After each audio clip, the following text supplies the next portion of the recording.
am Sage Steele, ESPN SportsCenter anchor and a new proud board member with the V Foundation. I'd like to welcome you to the 22nd annual V Foundation Answer for Cancer Symposium. During this unprecedented time of cancer and COVID-19, we have virtually brought together some of our most brilliant doctors and researchers and our brightest and most promising V scholars to discuss their latest research. They will also talk about the effects of a pandemic that has caused unparalleled disruption throughout the cancer research community, shuttering many labs and slowing down cancer clinical trial operations. The scientific community must ensure that this pause is only temporary because research and clinical trials are the only way to make progress in developing new therapies for cancer. Given the long timeline between basic cancer research and changes to cancer care, the effects of pausing research today may lead to slowdowns in cancer progress for many years to come. When the V Foundation was formed in 1993, it was Jim Valvano's dream to fund cutting-edge research that would eventually eradicate this insidious disease. Approximately 1/3, that's over 38% of men and women, will be diagnosed with cancer at some point during their lifetimes. So, joining us today are two of the founding members of the V Foundation, former CEO of the V Foundation, Nick Valvano, and the chairman of the V Foundation and former CEO of ESPN, Steve Bornstein. Glad to have both of my friends here. Nick, thank you so much. It is wonderful to see you again. Thank you, Sage, and thank you for joining us for our virtual Answer to Cancer Symposium. We've been having these symposiums for 22 years, and it's become an integral part of the wine celebration. I remember the first year when we had one. We had 4 doctors, 2 cameramen, myself, and 4 people looking for coffee. We sure have come a long way since then. It's become a very integral part of the V Foundation. Actually, it's what we do. It's why we exist, and we fund innovative cancer research. Hopefully, someday we will find a cure that will save someone you love. Steve, tell us about the initial motivation that led you to the meeting with Jim and Pam. So in the early 90s, in an 18-month period, I lost my mother, my brother, and my father all to cancer. My mother was from leukemia, my brother was colon cancer, and my father was pancreatic cancer. Around that time, one of the announcers that worked for me at ESPN, Jim Valvano, was diagnosed with cancer, and we came up with an idea that maybe we should start a foundation to raise money to beat cancer and to defeat it. And Jim was very receptive to it, and with the auspices of ESPN, we started the V Foundation in 1993. You know, Steve, it seems like yesterday when we had our first board meeting in your conference room in New York City. We've accomplished so much since then, and we've awarded $250 million for cancer research, funding the most innovative cancer research at distinguished cancer centers. I know because I used to visit them all. Not that I knew what they were saying, but they motivated me. And every time I left, I became convinced that these men and women were going to find a cure for cancer. Steve, tell us about your idea behind starting the V Foundation. My idea was we were going to try to raise money to beat cancer or to help suppress cancer. And Jim was very clear that he wanted to defeat cancer. And so we made it, our policy at the time is that we were going to raise money for research, all forms of cancer, and to really try to address how the impact of this deadly disease on so many people touches everybody's lives. Is there a chance for us to cure it in our lifetime? That's incredible, Steve. Now I'd like to introduce Dr. Bill Nelson, who is the chairman of our scientific advisory board. He has accomplished many things. He's a swimmer, he plays guitar, he sings, he probably dances. I don't know about that. Besides, he's an MD, a PhD, he takes care of cancer patients, and he does research. On the side, he runs the Johns Hopkins Cancer Center. Welcome, Bill. Well, thanks, Nick and Steve. And I love the V Foundation, and for lots of reasons. First, there's the great science we fund. Second, the sports. Yes, I'm a fan. I love to kick soccer balls. At this point, I have to watch. And yes, of course, I love the yearly wine celebration. And I can't tell you how much I wish I could be in Napa with all of you this year. But we can still raise a glass and unite against the fight against cancer virtually. My experiences in Napa over the years have taught me that All of you know a lot about sports and a lot about the wine, but you've also learned a lot about the science too. And this morning, we'd like to add a little bit to that knowledge. Some of what we'll talk about is the scientific updates that I know you're expecting because you've really appreciated them through the years. But the important message I'd like to get through is just how important it is to attract and keep young investigators in the field of cancer research. These are the best and brightest people who could be making their careers and fortunes in many ways. Thank heavens they've chosen cancer research. And when we fund them as V Scholars, we encourage them to stay for the long haul because we know that they are the key to the ultimate victory over cancer. So how do we find these V Scholars? They're nominated by each of the cancer centers across the country as the best young scientific prospects. And in a competitive review process conducted by our scientific advisory committee, a small fraction, the elite of the elite, are selected to be V Scholars, receiving $200,000 a year for 2 years to kickstart their own research programs and to give them a leg up in securing funds from other sources, truly leveraging the V Foundation investment. In the past, this critical support has allowed V Scholars to think more boldly how to understand, detect, prevent, treat, and cure cancer. But now, in the midst of this COVID-19 pandemic, with many cancer research laboratories across the country temporarily shuttered, clinical trials interrupted, many of us worry if progress against cancer itself hasn't been put on hold. I'm certain we're going to work our way through the coronavirus threat and any future coronavirus surges. What we want is to create with these V Scholars a surge in discoveries, treatments, and cures as the nation's cancer research enterprise roars back to life. Yes, thank you so much, Dr. Nelson. That information was invaluable, especially to be able to hear it firsthand from you, from a leader at the COVID-19 Resource Center at Johns Hopkins. So thank you for everything you continue to do. Now I would like to introduce Dr. Joe Moore, Professor of Medicine, and Dr. Chris Wood, Associate Professor at Duke Cancer Institute, to tell one V Scholar story. Listen to this. Thank you, Sage. It's a pleasure to be here, and it's a great pleasure to say that I've been in the cancer research and cancer treatment business since 1975. And in 1993, it was my pleasure to be Jim Valvano's doctor. Since that time, the V Foundation has done a great deal of work in pushing forward research in having many young investigators become better investigators and be funded. And also that has led to improvement in cancer therapy and in the cures for cancer. What I'd like to do is bring two of those things together and introduce you to a friend, a great teacher, a great researcher, and also a person I know very well, and that's Dr. Chris Wood. I met Chris in, I believe, March of 2013, when he had been at Duke for only a short time, and he developed a type of malignant lymphoma in his chest. It's called a mediastinal diffuse large B-cell lymphoma, and that is a potentially curable type of lymphoma. Chris came to see me. He was treated with a very aggressive course of chemotherapy called dose-adjusted or EPOC for 6 cycles. And then after that, he received local radiation to that area in the mediastinum.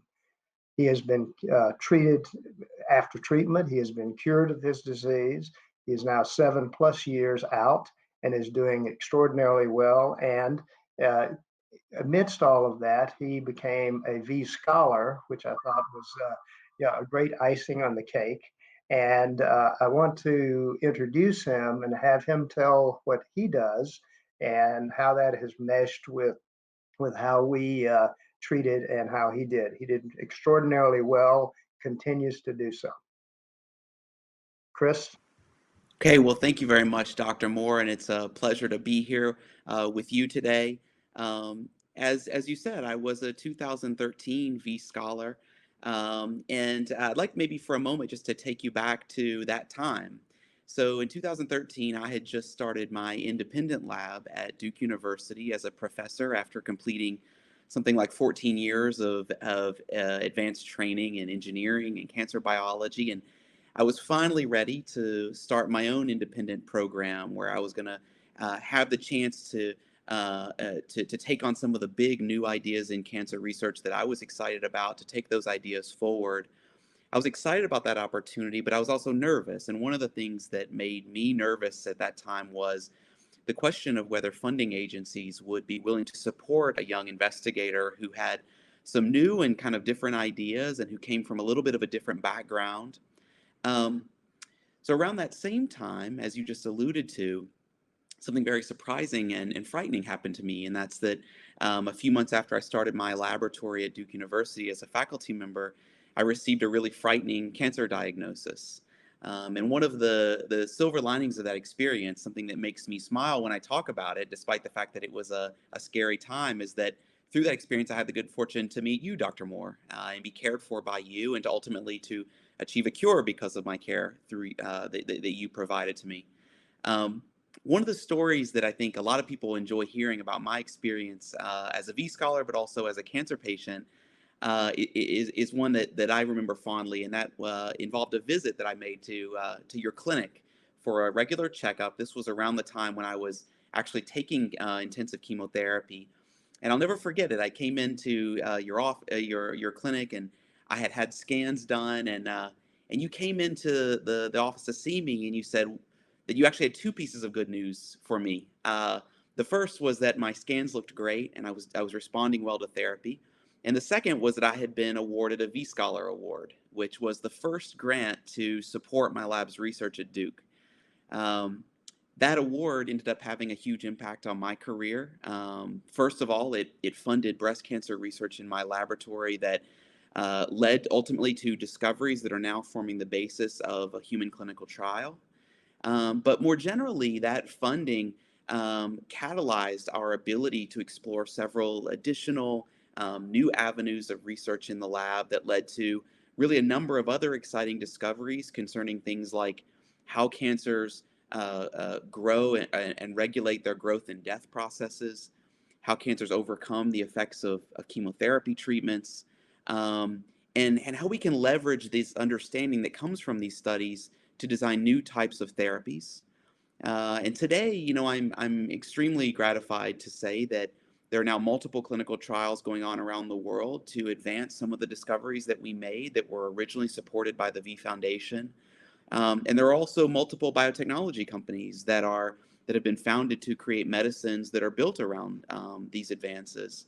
And so, for me, the V Foundation and the V Scholar Award program have had just enormous positive impacts on me, the same way that you have had an enormously positive impact on me, both personally and professionally. And my hope is that I can continue to pay these things forward in the form of continuing to advance cancer research. Thank you, Joe. And thank you, Chris, so much for telling us your amazing story. This is really a testament as to why funding young investigators is crucial now more than ever before. On that note, I would like to introduce you to Dr. Shruti Nayak, assistant professor at NYU Langone, an inspiring female scientist who is truly opening doors for women in stem cell research. Dr. Nayak, please give us a quick overview of your research. Thank you so much for asking, Sage. So the work we do is really about the future of cancer and how we can prevent cancer. So I'm an immunologist, which means I study the immune system. And one of the things that we're trying to understand is right now we're trying to fight cancer with the immune system, but there are still properties of the immune system that can promote cancer formation.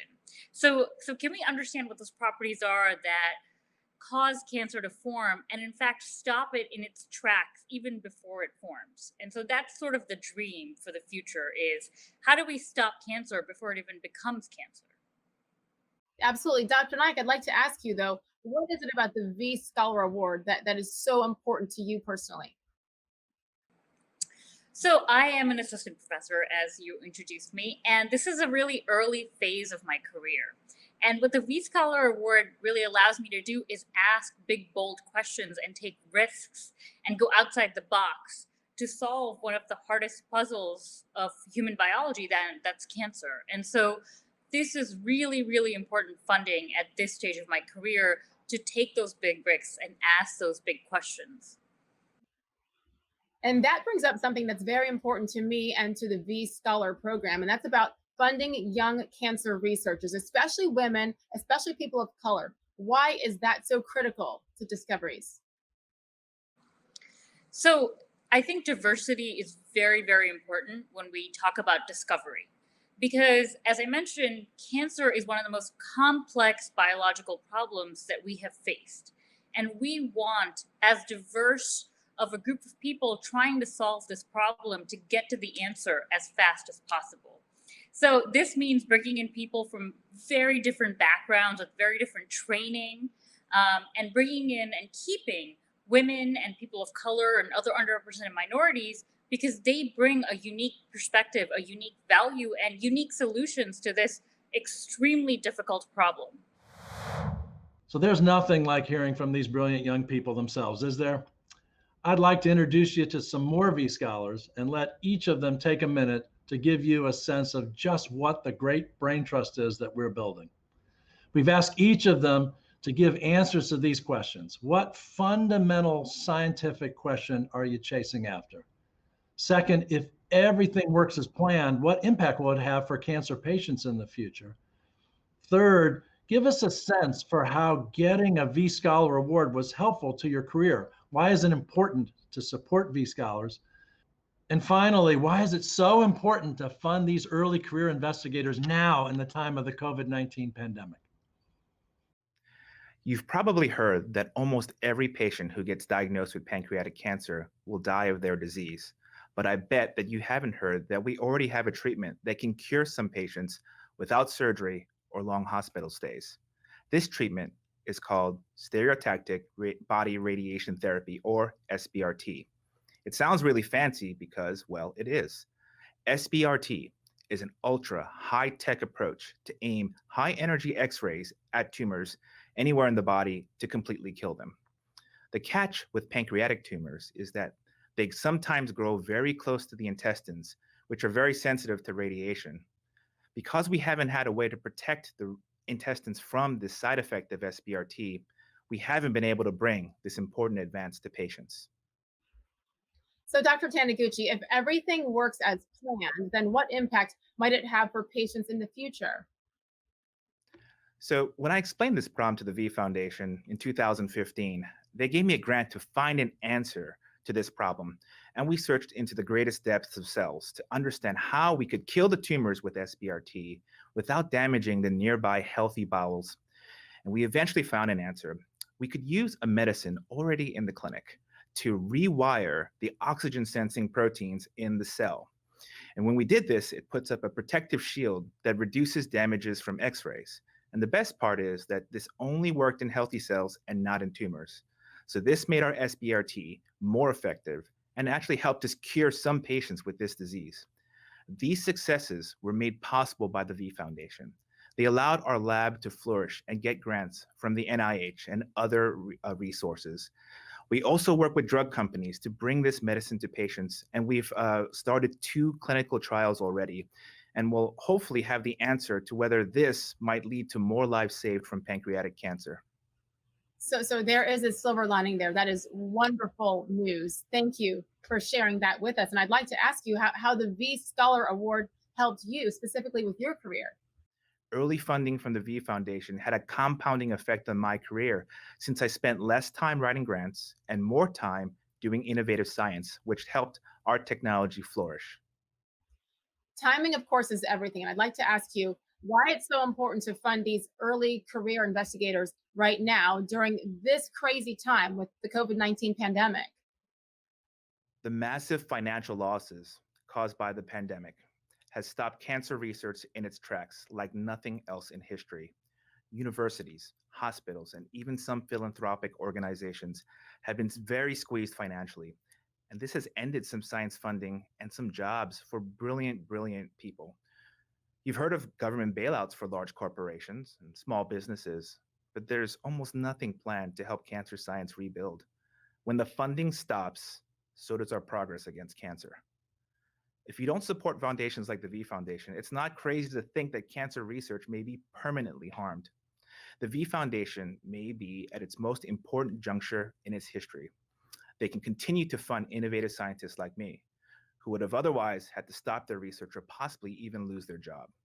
It's possible that a donation now to the V Foundation may help preserve and support an idea that could save thousands of lives in the future. And that is our main goal, saving lives. COVID-19 has had a profound impact on everyone, especially cancer research centers and their investigators. So now I'd like to introduce Dr. Jose Trevino. He's a 2015 V Scholar from the University of Florida. And Dr. Trevino, what is the overarching question that your research is trying to answer right now? And so the overarching theme outside of pancreatic cancer or within pancreatic cancer is cancer health disparities. And that's been the main focus of my research, is looking at differences amongst different races, ethnicities, and determining outcomes. And from that, trying to decide whether or not there is a biological component that might allow survival in certain patients and outcomes, poorer outcomes in others. Unfortunately, Black patients or African American patients here in the US have the worst outcome with pancreatic cancer, followed by whites. And then, interestingly enough, Latinos do the best. And therefore, a big focus of our research is to try to figure out what differences we have amongst races. God made us all very special. And therefore, when we look at the differences amongst each other, amongst the races and ethnicities, we might be able to determine certain targets or certain rationale for why certain patients do better than others, whether it's socioeconomic, whether it's biologic, or whether it's other factors that we aren't really paying attention to in the research, I think is an important question to ask. And I think that doing this research and determining these outcomes and determining the answers to these questions will determine the outcomes and hopefully be able to increase our survival rates amongst all patients with pancreatic cancer. Absolutely. And pancreatic cancer, we all know how devastating that is. Thank you so much, Dr. Trevino. Now let's hear from Dr. Gianna Hammer, a 2016 V Scholar from Duke University. Dr. Hammer, what is the fundamental cancer question that your research is trying to answer right now? I like to draw an analogy with sports because in sports, there's a playbook and an attack plan and a strategy to win. And in the battle against cancer, it's the immune system that makes up this attack plan. And so in order for the immune system to win, it really has to understand what kind of cancer it's up against and design the right place. So what we want to answer is, how does the immune system battle against colorectal cancer? Which immune cells are really designing the playbook? And which plays need to be strengthened in order to win the battle? All right, so what do future seasons look like? What is the hope that patients will gain from the research that you're doing? Yeah, the hope. This is really core. This is really core to anyone who pursues cancer research in the way that I do.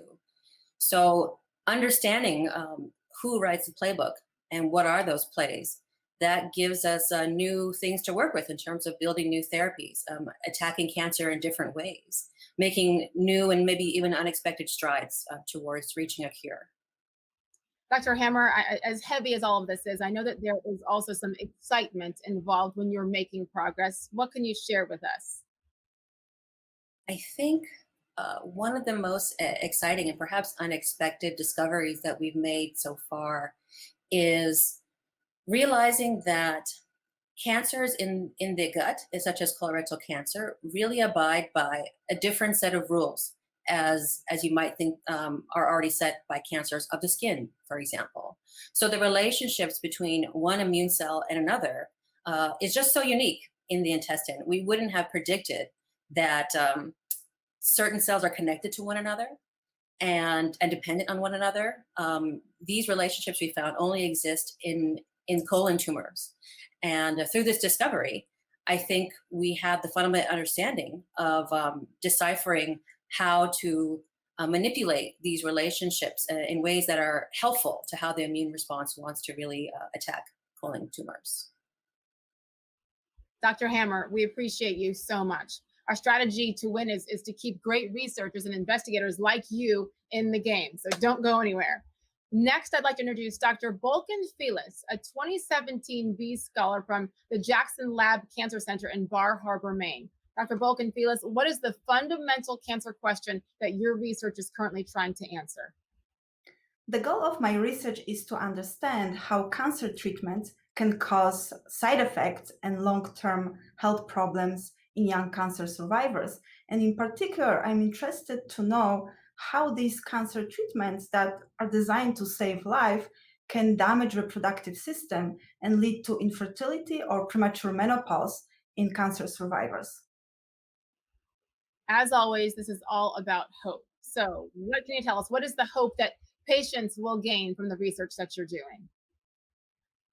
So if we succeed understanding how all this happens, we may be able to develop strategies and preventive treatment to protect reproductive health, to protect ovarian function, and give the chance to have own families for young survivors that underwent those damaging treatments.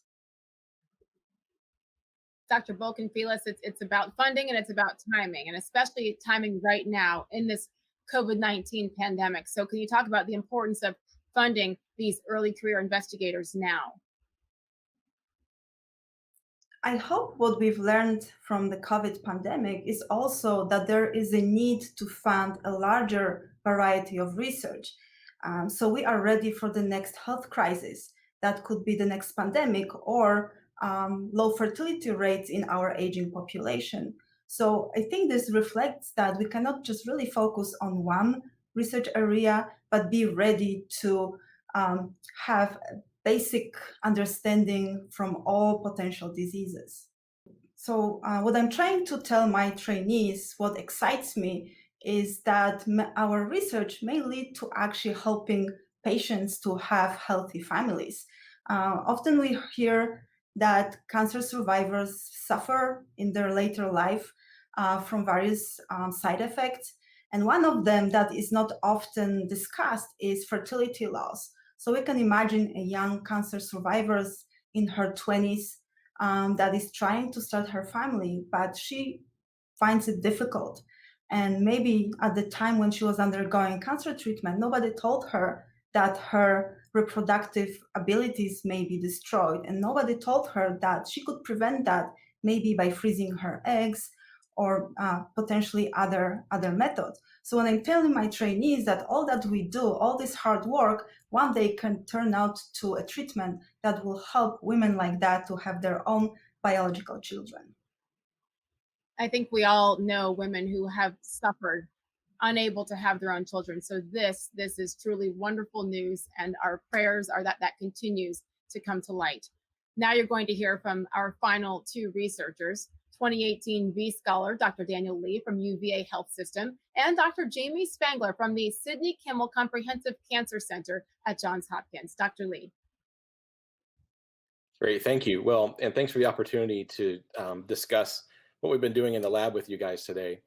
I heard growing up, "Kick it up a notch" by the infamous chef Emeril Lagasse, who makes wonderful food. But I took that to heart, and when I got into my fellowship in pediatric oncology, I knew we had to kick it up a notch in order to cure childhood cancer.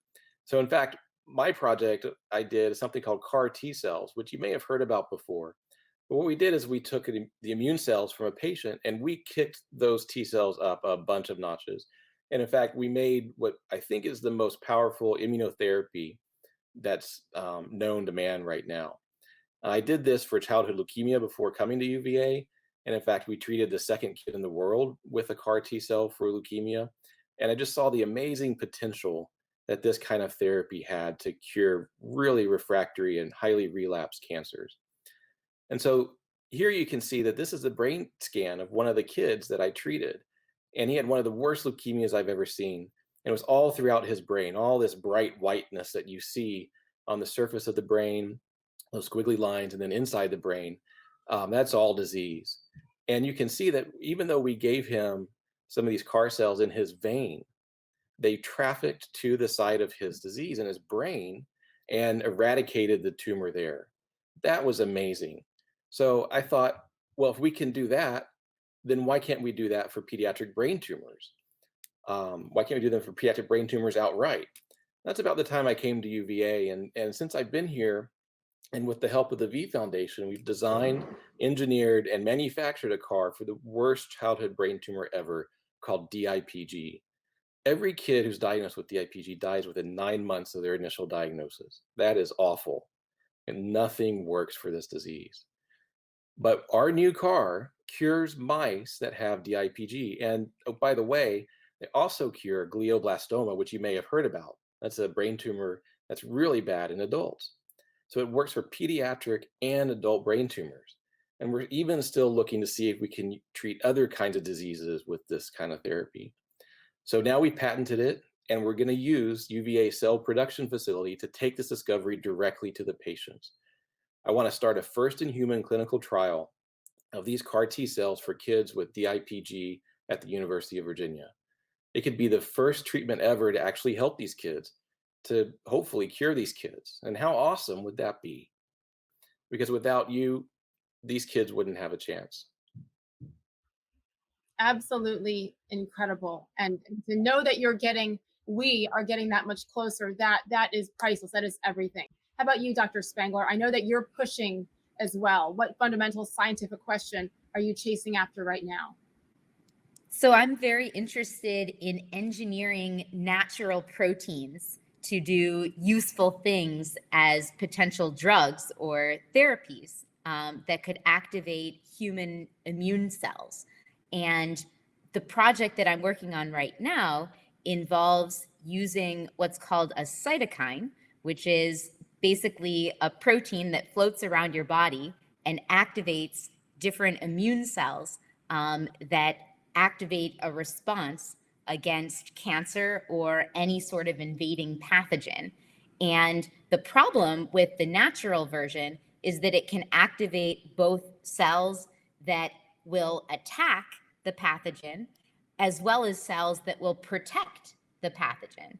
And what my research is trying to do is to specifically activate only those cells that will attack and kill the cancer, so that we can specifically target disease and lead to a therapeutic response in patients.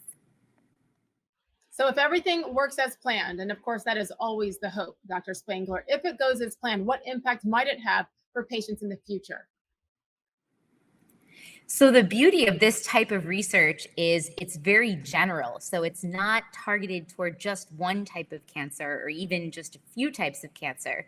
It could reawaken the immune system against literally any type of cancer that would potentially be able to then respond and generate an effective destructive response against the cancer. And so the idea would be that this would be a technology and a mechanism that we could use and broadly deploy in a variety of different patient settings, and even amongst patients who may have different types of cancer within a particular cancer type, right? So there could be patients who have breast cancer, right? But not all breast cancers are the same. And the idea is that our technology could be the ultimate equalizer in that it would be effective not only across different cancer types, but across different patients with the same cancer.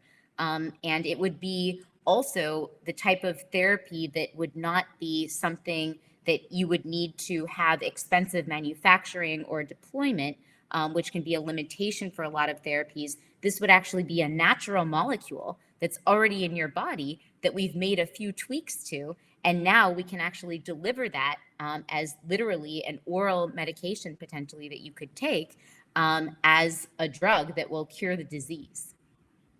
Dr. Spangler, thank you so much. That is such exciting news. And we know that you will continue to push for just that, a cure. You know, every year in Napa, one of the best parts of the Answer to Cancer Symposium is asking our esteemed scientific advisory board members to respond to your questions about cancer. Since we aren't actually in the room with you today, we have asked in advance, though, for some questions and have posed them to the smartest doctors in the world, V Foundation scientific advisors, to give you those well-deserved answers. And this question is about breast cancer. So I've asked Dr. Nancy Davidson from the Fred Hutchinson Cancer Research Center to respond, because Dr. Davidson, we've traditionally only heard about one type, one form of breast cancer, but it sounds like now there's so many more types. Take us through that. How many are there? For a long time, we did think there was only one kind of breast cancer, that the cancer started in the breast tissue and then developed from that. But now we know there are really many types of breast cancer. And that's so important to us because it reflects the biological origins of these different types of breast cancers. But more importantly, it helps us to talk with women and men about what the natural history of the breast cancer might be and what kinds of therapies might be the most appropriate for that kind of molecular type of breast cancer. What exactly does that mean? For a long time, the pathologists could tell us that breast cancers look like they start at either the ducts or in the lobules of the breast. But with time, we came to realize that there were biological qualities of these breast cancers that we could measure. For example, some breast cancers make proteins called the estrogen and progesterone receptor proteins. This is very important to us because it says that those breast cancers might be responding to the estrogen that the woman's or man's body makes, and that we should then use anti-hormone therapies or endocrine therapies to try to treat this kind of breast cancer. Other breast cancers make the HER2 protein, a different kind of growth stimulating protein. And we know now that those breast cancers are best treated with anti-HER2 types of therapies. And then finally, some breast cancers don't make any of those proteins. And they might be the ones that are the best suited right now to treatment with chemotherapy. So understanding these subtypes of breast cancers is extremely important to us because it helps us to tell patients about what their prognosis might be. And very importantly, it helps us to help them select the kinds of therapies that they should take. Now, this is getting ever more sophisticated. So we're going beyond one gene or two gene or one protein or two proteins to sometimes molecular tests that look at multiple parameters simultaneously. For example, the Oncotype test or the other types of molecular tests that can help us to tell patients about the best types of therapies for them. It's a very exciting time because we're developing a more precise way of counseling individual patients. Yeah, it is an exciting time for the advances in research and that patients, that they have options and that the therapies can be customized to them specifically. So what is the first question that patients want to ask you though? What is it? The first thing that patients always want to know, of course, is what their prognosis is. What's likely to happen with this breast cancer? And that's extremely important. But we also want to talk with them about prediction. What might be the best kind of therapy? So traditionally, we have felt that the hormone receptor positive breast cancers might be the best breast cancers to have, in the sense that they often have a very long natural history, and they're often helped by hormone therapies. I've been in the breast cancer field long enough that I know the time when we thought that HER2 positive breast cancers had a terrible outlook. But now with anti-HER2 therapies, we have much better therapy for these types of breast cancers and therefore much better outcomes. Where we still have some lack right now is with the triple negative breast cancers. Frequently, they are responsive to some kinds of chemotherapies, but sometimes they're not. And so we're excited that other therapies are coming on board right now that might be appropriate for some of these triple negative breast cancers. For example, in some cases, if the tumor has a BRCA mutation, a BRCA mutation, we might think about the PARP inhibitors. And that's also the kind of breast cancer where the new immunotherapies, the checkpoint inhibitors, seem to have the most impact right now. So knowing these subtypes is really important because it helps you to think about what might be likely to happen with the breast cancer. But more importantly, what's the best therapy that we can use to try to make the best outcome for that patient? And are breast cancers similar to other kinds of cancer, or is it in a league of its own? That's a really interesting question. We've always thought about cancers as coming from the cell of origin, the tissue from which they derive. For example, breast cancers come from the breast, prostate cancers come from the prostate, colon cancers arise in the colon. One thing we've come to realize, though, is that sometimes the molecular pathways that have gone awry in cancers can be the same in different kinds of cancers. For example, we now know that the BRCA1 and BRCA2 mutations that we frequently see in breast cancer, or sometimes see in breast cancer, are also seen sometimes in ovarian cancer, and they're seen in prostate cancer. And the BRCA2 mutations can also be seen in pancreatic cancer. So that's extremely important to us. It's vital information because it suggests to us that therapies that are directed towards these BRCA pathways might actually be useful across different cancer types. So this is what we call tissue agnostic types of therapies. I think we're going to see more of this. For example, stomach cancer can sometimes have the same HER2 abnormalities that we see in breast cancer. And so some people with stomach cancer who have those abnormalities should take the same kind of anti-HER2 therapy that we might normally use in breast cancer. So it's a really exciting time because we're looking at the intersection between anatomy, the tissue of origin, and biology, the pathways that are involved, and trying to make them integrate. But today, when a patient comes in with HER2 positive breast cancer, I'm able to tell her that we have an enormous medicine chest of anti-HER2 positive therapies that will be available to her. That for early breast cancer, we'll be using them right from the beginning to try to reduce the possibility that the breast cancer would ever return. And if perchance she's in the minority of women where the breast cancer does return, we have a large number of agents and drugs that are now available to help that patient turn that metastatic cancer into a more chronic treatment. So even in the short time of my career, a few decades, we've seen how great science has translated into medicine that's making a difference in people's lives today. All right, thank you. So from breast cancer, we received many questions about childhood cancer. And I've pulled some of these questions together to ask Dr. Mike Kasten, who runs the Duke Cancer Institute, to give us some answers. And it is clear, Dr. Kasten, that much progress has been made in pediatric cancers over the last 3 decades. But there's several questions I have for you here. What's left to be done? Can children's cancers be treated like adult cancers? And why do we need special tests? I know there's a lot of questions, but that's the thing with childhood cancers. We need answers. So those are great questions, Sage. People usually think of cancer as a disease of adults. And it is true that the incidence of cancer increases with age, especially rising precipitously after the age of 50. But there are more than 11,000 children in the United States who get cancer each year. And that number is just the ones under the age of 15. If we count older teenagers, it's even a larger number. However, it's important to understand that children get very different types of cancers. And that's shown on this first slide, that pediatric patients get different types of cancers than adult patients, with adult patients mainly getting what are called carcinomas of the lung, the breast, the colon, prostate, and so on. But children, the most common tumor that they get are leukemias and lymphomas. They also get a relatively high incidence of brain tumors. And then they have tumors that adults don't get, things like neuroblastoma and retinoblastoma and Wilms tumor and certain types of rhabdomyosarcomas or tumors of the muscles. So they are very different types of tumors in children versus adults. But in addition, there's actually a cancer peak that occurs in early childhood. And that's shown on this next slide, with the majority of children that get cancer having them between the ages of 2 and 6, because that's a time when they're going through very rapid development, and the kinds of cancers they get are a result of abnormal development of those tissues. Historically, a diagnosis of cancer in a child was virtually a death sentence. In the early 1960s, the survival rate for a child diagnosed with cancer was about 4%.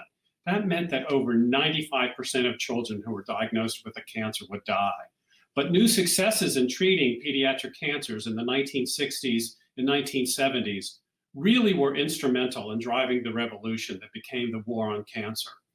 Using combinations of chemotherapies and radiation therapy and surgery, all combined in carefully designed clinical trials, drove the cure rates for pediatric cancers as a whole from approximately 4% in 1960 to about 80% today.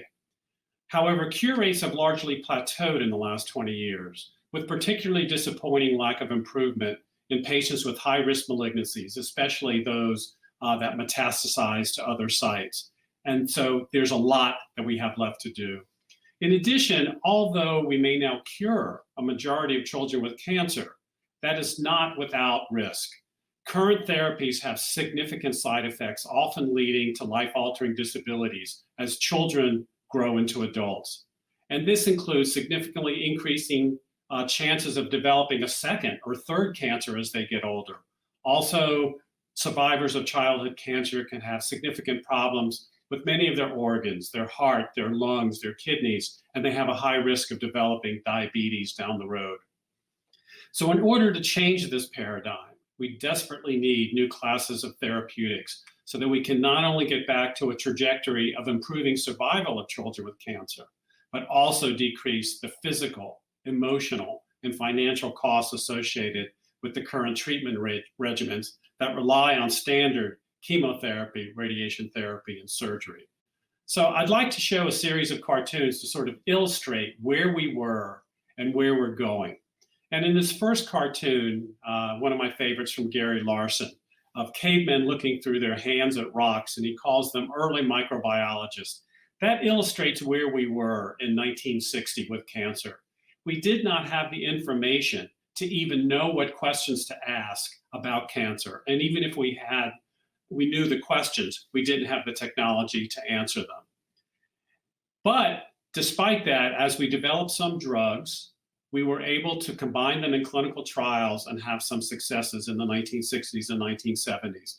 And that's sort of illustrated in this next painting from N.C. Wyeth, where it's a man who's blindfolded trying to find his way through. That's the way we figured out how to use various chemotherapies and radiation therapy and surgery to cure a number of tumors. So through very rigorously designed clinical trials, we figured out how to use these approaches, although there were toxicities. And that's illustrated in this next slide of the killer macrophage, that treatments would unfortunately not only kill tumor cells, they would also kill the normal cells. So it's amazing that despite these non-selective treatments, that because we figured out how to combine these various agents, we did have amazing successes. Again, because of the combination of therapies and testing them in clinical trials.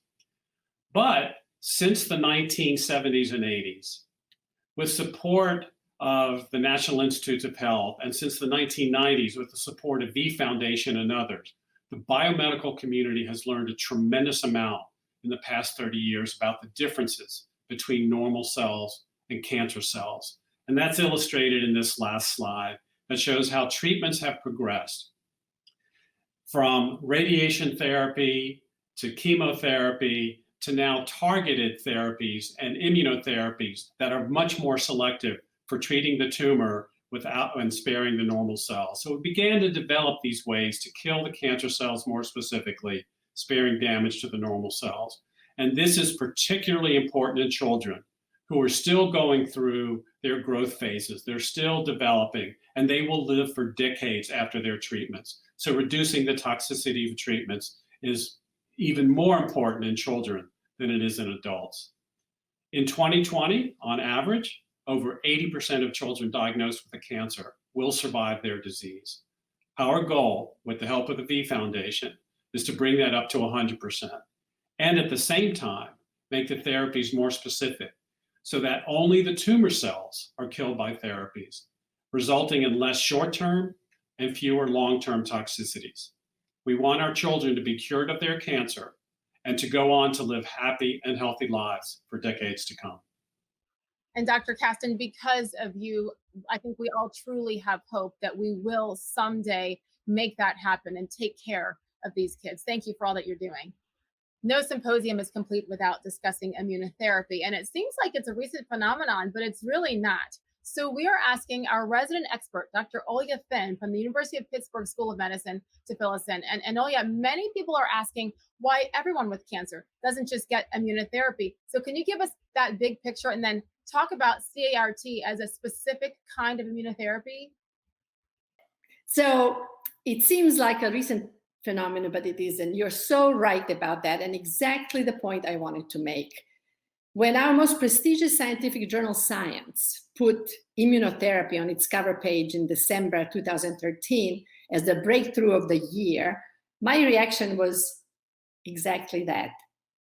Maybe breakthrough of 50 years, if not more, of cancer immunologists trying to show that the immune system is there to also protect us from cancer, not only from viruses and bacteria.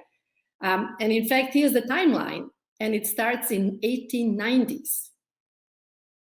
When I was starting my career, like our V scholars that we just heard from, there was no V Foundation and nobody to encourage young people to go into cancer immunotherapy. We were being told by our older colleagues and well-wishers to change our interest, or we would be committing a career suicide. Well, fortunately, they were wrong, and many of us persisted, like Jim Allison and Tatsuo Honjo, who received the Nobel Prize in 2018, and sent a message loud and clear: we can beat cancer by strengthening the immune system. So immunotherapy is now a first-line therapy for many cancers, and either alone or in combination with standard therapy, it extends life and provides cures. Patients can be given drugs to help them generate their own antibodies and T cells against cancer, or can be given cancer-fighting antibodies. You all heard about Herceptin, for example, for breast cancer. And T cells can be given that are engineered to see their cancers, so-called CAR T cells. CAR, by the way, stands for chimeric antigen receptor. And you ask, why doesn't everyone get immunotherapy? Well, if you ask me, I would say everyone should. And definitely before any other therapy that might damage the immune system beyond what cancer has already done. But we are learning that some patients and some cancers do not respond to immunotherapy. And that's important to know for two reasons. Patients who are not responders and that to immunotherapy should be promptly treated by some other drugs that could help them in order not to lose precious time. But the other reason is cost. Immunotherapy is very expensive. There are many people here and around the world who could be helped by immunotherapy, but individuals as well as whole countries cannot afford it. So how do we solve this problem? How do we deal with that? One way is to hope that as more immunotherapy drugs become available, and they're constantly being developed, and a lot of our scholars, for example, are working on new ways to provide immunotherapy, the price will come down. But the other way is to try to prevent cancer. A vaccine would be a much cheaper way to deal with this long-lasting cancer epidemic. In fact, cancer pandemic, there isn't a corner in the world that is not affected by cancer. So we're all following coronavirus vaccine development. 150,000 people in this country have died already from this virus, and we all want to stop the carnage.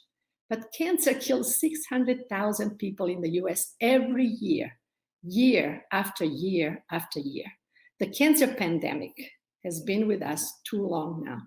So once we get that COVID-19 vaccine, which we will, this preventative vaccine, we should become just as interested in determined and resolve to go after a cancer prevention vaccine with the same urgency, because we know how to cure some people, and that's a big achievement.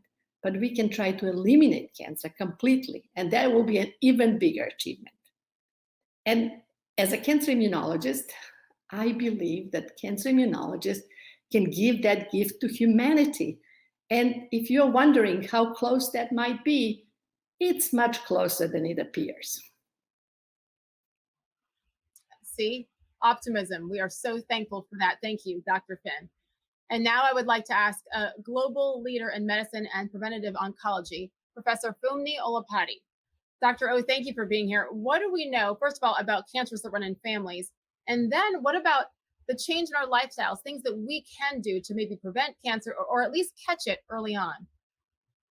Thank you for asking. I've spent my entire career as an oncologist looking for the root causes of breast cancer and why cancer runs in families.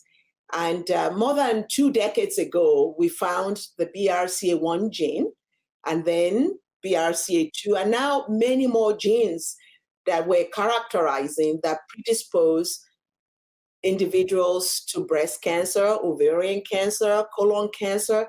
In fact, the hottest area of research now is trying to figure out how we can intercept cancer in families where we know people are born with a predisposition. The good thing is not everyone who's born with an inherited risk factor for cancer ends up developing cancer. And that's why I'm really excited to join the research to find new ways to prevent cancer in all high-risk populations. My work has taken me all the way back to Nigeria, where I came from originally, across to India, to China, to Brazil, all over the world. We're looking for ways to understand how cancer develops so that we can figure out how to prevent it in all populations. And your generous donations to the foundation makes it even ever more closer for us to find ways to prevent cancer. We could not be more grateful to the incredible work done by our Scientific Advisory Committee. Nothing shows the value of our V-Scholar Awards like someone who was honored with this award and used their V-Scholar Award to start a remarkable career in cancer research. Dr. Lisa Cousins is a tremendous scientist whose research home is the Oregon Health and Sciences University. She earned her V-Scholar grant in 2000, and many projects, teams, discoveries, awards, and innovations later, she became an esteemed colleague on the V Foundation Scientific Advisory Board. Lisa, tell us about what the V-Scholar grant meant to you, what you've been working on since, and where you see cancer research going in the future. Okay, hi, Bill. Really good to see you today. Thank you for asking me to talk about the impact of the V-Scholar Award on the research out of my laboratory. I think, as you know, the V-Scholar Award was my very first grant as an independent PI a long time ago. And the grant was written to study proteases and proteolytic mechanisms in solid tumors. And the importance of that grant was that it provided my young lab with a great deal of flexibility. Whereas we thought we were going to study proteases, what we very quickly discovered was that the proteases we were interested in were secreted by immune cells, normal inflammatory cells that surrounded and were interdigitated in solid tumors. And the grant, because it afforded us flexibility, let us turn our attention to why were there immune cells within the solid tumors. And as you know, my lab has focused on chronic inflammation and the role of the immune cells. And what we have discovered over the last 20 years is that those immune cells that are early in cancer actually help cancers grow. And without the V-Scholar grant, that let us pivot a little bit to look at inflammation instead of just the proteases. We've spent almost 20 years understanding how we can target immune cells in cancer and what kind of biology those immune cells promote to help generate solid tumors. But also then when we're successful with treating cancer patients with various kinds of therapies, we can now use those immune cell biomarkers that we discovered so long ago to actually understand if a patient is responding to a therapy or perhaps has a cancer that's resistant to that therapy. And that then lets us enroll those patients onto different drug regimens that will hopefully be more successful in helping them to live with or eradicate their tumors. So the question is not if we will see a victory over cancer. The question is when. And when we do, what will that look like? I absolutely think we will see victory over cancer, and I hope we see that in my lifetime as a scientist.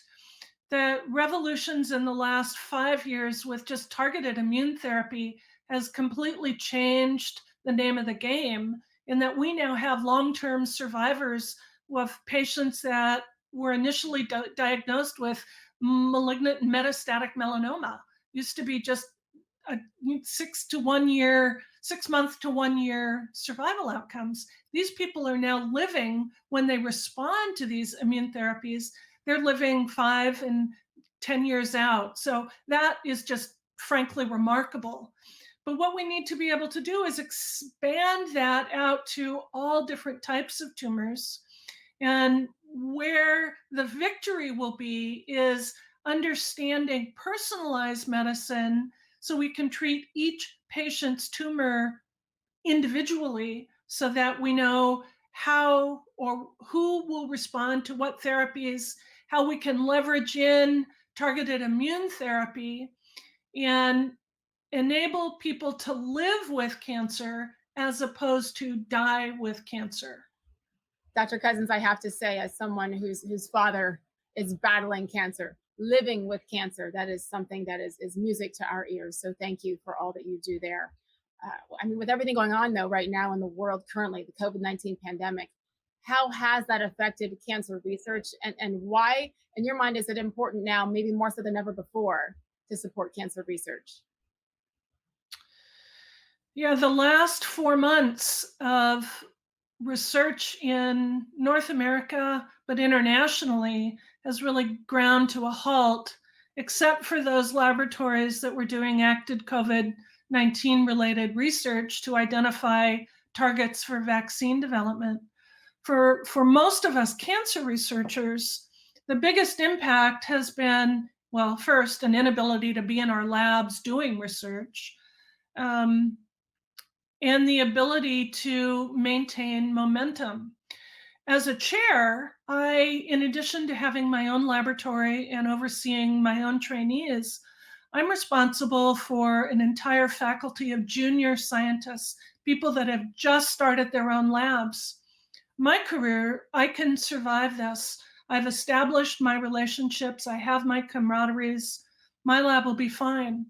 But for the junior trainees that have now been outside of their labs for 4 months, away from their trainees, away from their colleagues, I am very worried about their ability to sustain their careers. I think in my career, there's never been a more important time for partnership with philanthropic organizations and partnership with people that can be generous with their philanthropy to help us make sure we don't lose an entire generation of really talented, motivated, and passionate young researchers that simply can't make it through this tremendous hiatus and hurdle that COVID has put on all of us. I love this wine celebration event, even if it's virtual. Next year, I hope to be there and give you each a hug. But for now, did we answer your questions? Well, Bill, you did good.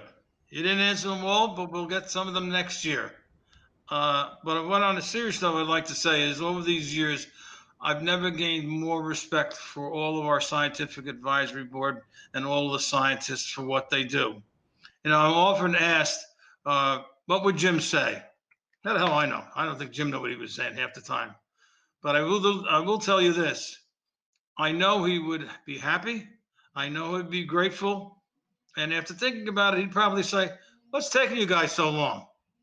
You know, I never had the pleasure of meeting Jim, although from what I've seen, that doesn't sound like you're too far off there, Nick. Here's the thing, and I think we all agree after listening to all of this tonight, I have hope that it's not going to take us too much longer. This has been such an enlightening event. Thank you to the doctors for taking the time to educate us on the advances of cancer research and inspiring us to keep the momentum pushing forward, moving forward every single day.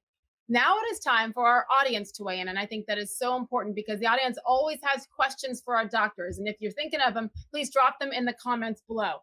Meantime, let's take a look at some of the questions that we have received so far. If Jim Valvano were diagnosed with his cancer today, how would his treatment go? And would he have had a positive outcome based on the advances in research and treatment since 1993? Sure. No, I think that's a question that I've been asked many times. If Jim was diagnosed today, would he do better? I think unequivocally the chance of him getting better, even an outside chance that he would be cured, would be much more likely now, based on many of the discoveries in terms of the biology of cancer, some of the things that you've done, many other researchers have done, that have brought other treatments to light and to the clinic that our menu of things to treat with and to have a better outcome would be much better now than it was then. And Jim always said, why isn't there more? And my answer to that, if he were here today, he would say that that's great, you've done a great job, but it's not enough. Does having a history of cancer increase your risk for complications from COVID-19? With the advent of COVID in a time of cancer treatment, we've had to think a lot about whether or not having a history of cancer increases your risk for acquiring COVID or having a poor outcome with COVID. I think that's a work that's very much in progress right now. Some of the early information that came out of China suggested that individuals who had certainly certain types of cancers like lung cancer might be more likely to have poor outcomes with COVID. As we see more about what's going on in the United States, I think that the jury, in my mind, is still out. We know that a number of organizations, including the National Cancer Institute, ASCO, private groups, the COVID and Cancer Consortium, are trying to gather that information as we speak to be able to help to counsel people who are cancer survivors about their risk of COVID. I think the important issue here, though, is that all of us are at risk for COVID.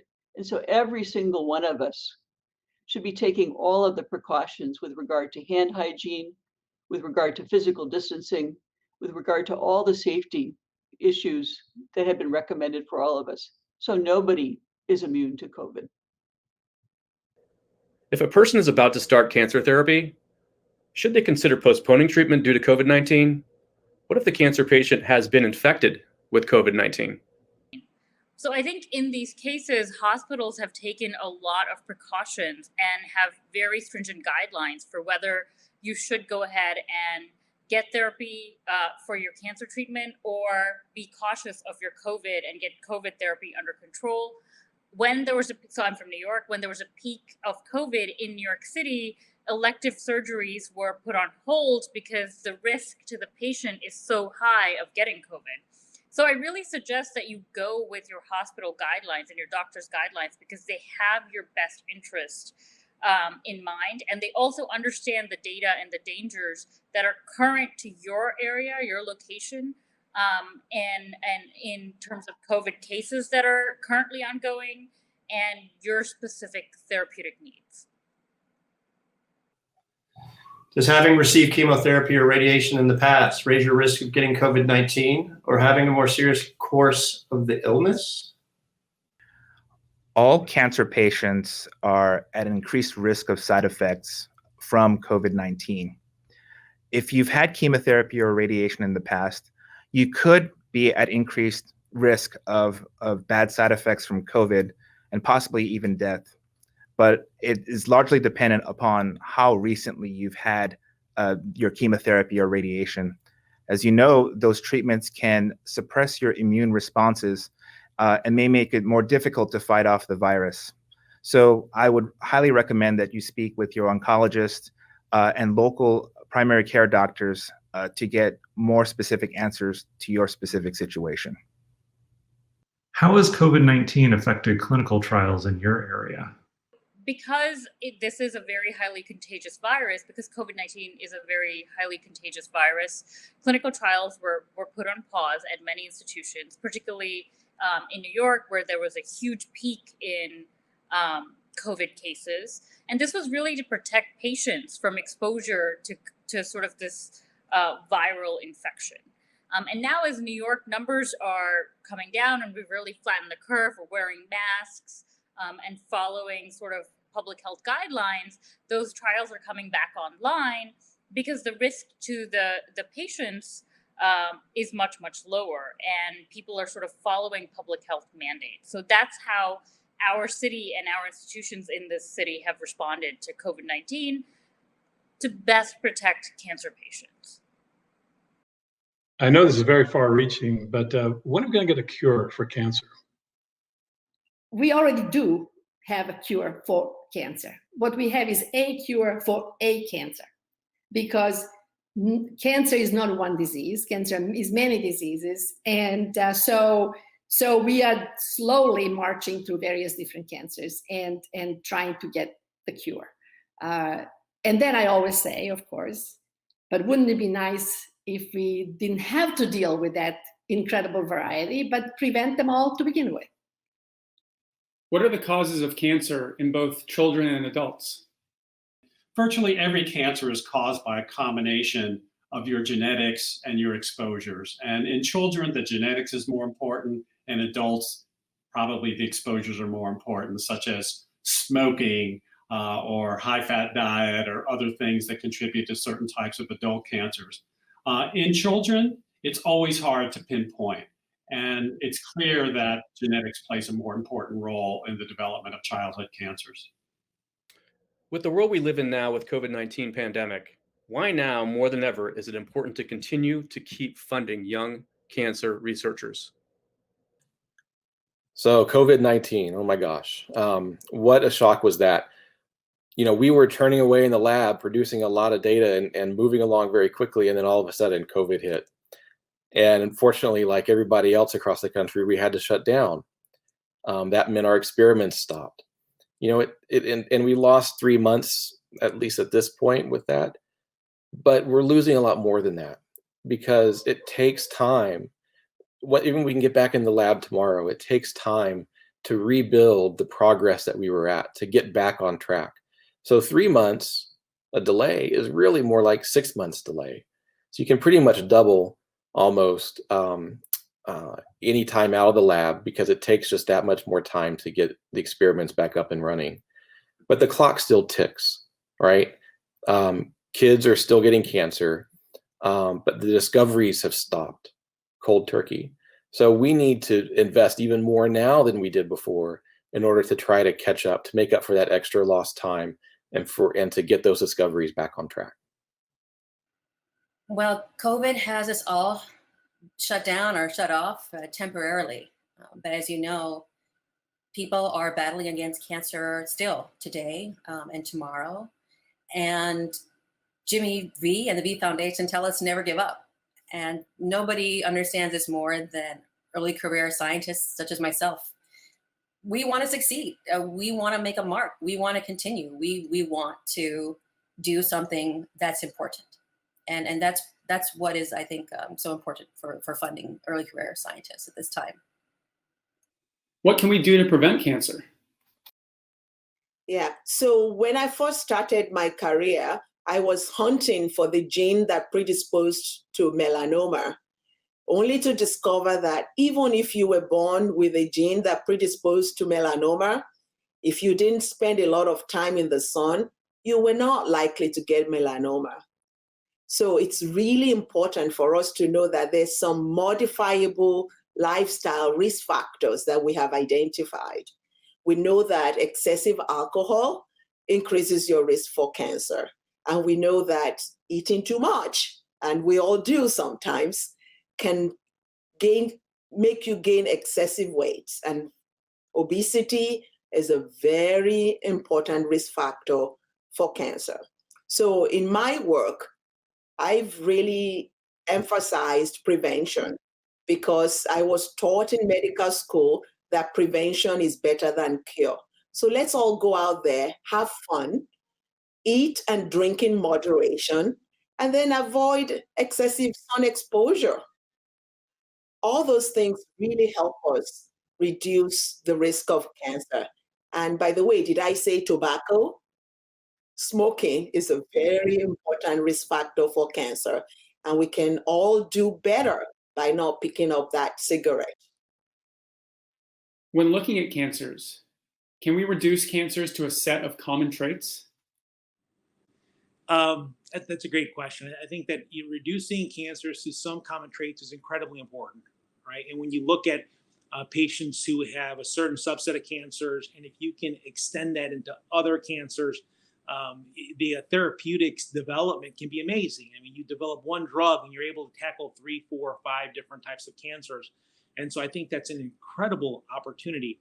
The reality is, though, in my opinion, is that it's a little bit more complicated than that.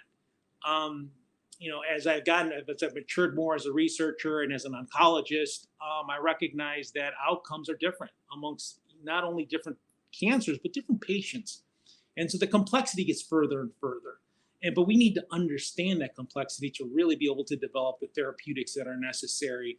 And so as I train my residents and my students and even the younger faculty, is, in my opinion, for example, pancreatic cancer within itself has a subset of different types of traits, different types of characteristics that will make some more vulnerable to therapies than others.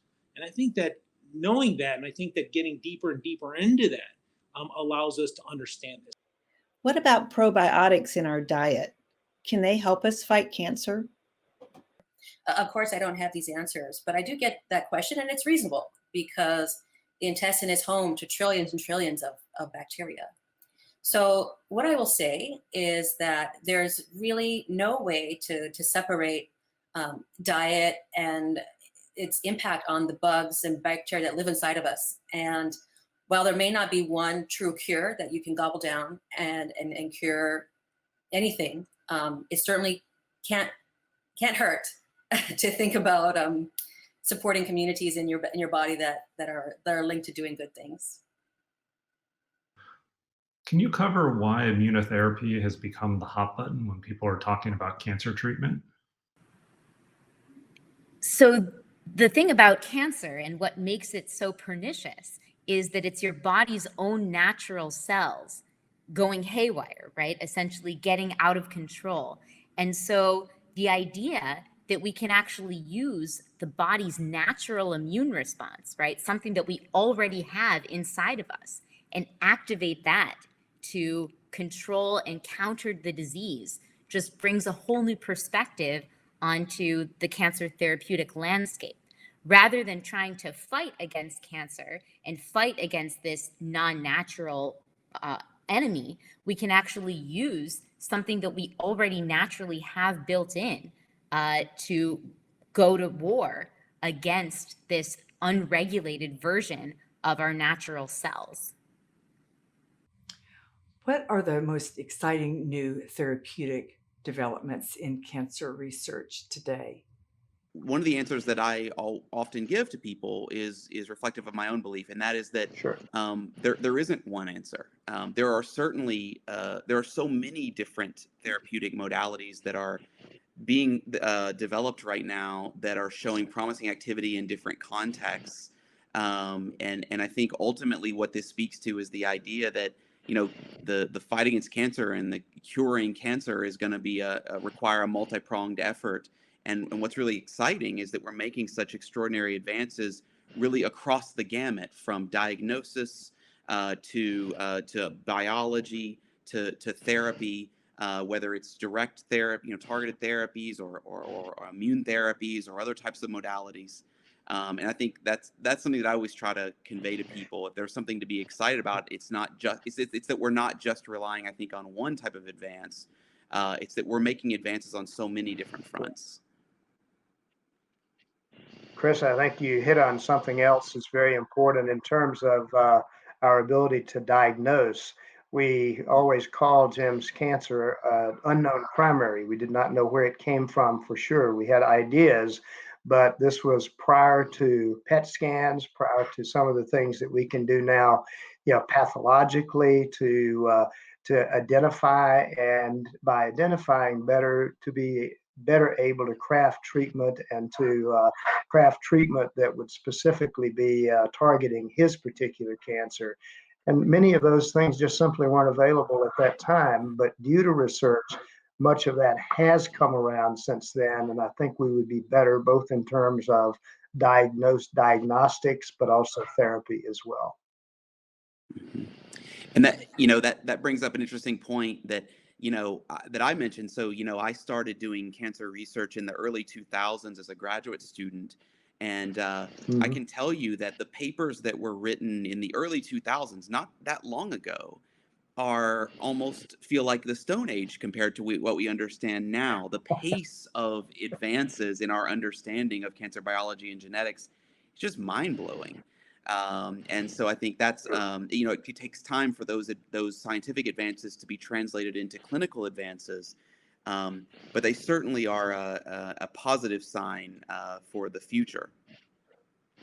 Couldn't agree with you more. This is definitely a question for you, Nick. Think back in time to when Jim was diagnosed, when you sat with Pam, you sat with Steve, and you conceived of the V Foundation. Did you ever think it would become something like it is today? To be quite honest, when we met as a family after Steve approached Pam and Jim, I'm not so sure we had any aspirations to do anything but do something for somebody we love.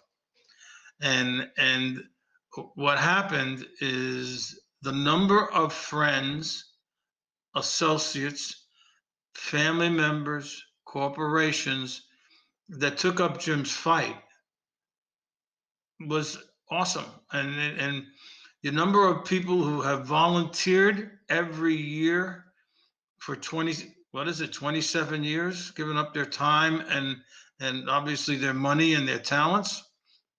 I don't think we could have envisioned that. Secondly, we didn't know what the hell we were doing. We were just crying. That first meeting in Steve's office, the first hour, we were just everybody telling stories about Jim and sobbing, and because we were all friends. Everyone was asked by Jim to be part of that. I can remember that meeting like it was just the other day. So I would like to say, after all the years, the pain's gone away, but it hasn't. It really hasn't. And things like this make it hard for me because it makes me, reminds me of what we're missing. But the V Foundation would not be anywhere without our board of directors, the scientific advisory board, and all the people who hold fundraising things in their driveway to come out and shell a lot of money to drink wine in Napa Valley. I mean, that's the range of our supporters. Pretty much reflects who Jim was. He had this range of people and supporters and friends, all levels of society. So for me, this is just awesome and unexpected. The only bad thing is he should be here for it. Nick, trust me, you are not the only one getting choked up, getting emotional. I will say this, though. I happen to believe that Jim is watching all this from above, all the hard work, and also watching the fact that you cry in supermarkets still and probably having a nice chuckle out of it, deservedly so. Thank you. And thanks all of our guests and our audience for joining us for this momentous event. We have a really exciting lineup of entertainment to continue with the Wine Celebrations 2020 virtual event. Next up, the V Foundation Wine Celebration and ESPN. They've teamed up for their first ever V for Victory telecast with my friends Kevin Agandi and Hannah Storm. That's at 2 o'clock Eastern Time, 11 a.m. Pacific on ABC. This telecast will shine a light on cancer survivors, their stories, and the urgency to support cancer research during the COVID-19 pandemic, and of course, to support the V Foundation's mission to achieve victory over cancer. And then we move to our main event, the innovative virtual auction gala. That experience begins at 7 o'clock Eastern Time, 4 o'clock Pacific on the Wine Celebration YouTube channel. Access is available by private link only, so please visit www.winecelebrations.org for further details. Thank you again so much for watching, for listening, and learning right along with us as we all try to eradicate cancer. I'm Sage Steele. We'll see you back on ABC in 30 minutes.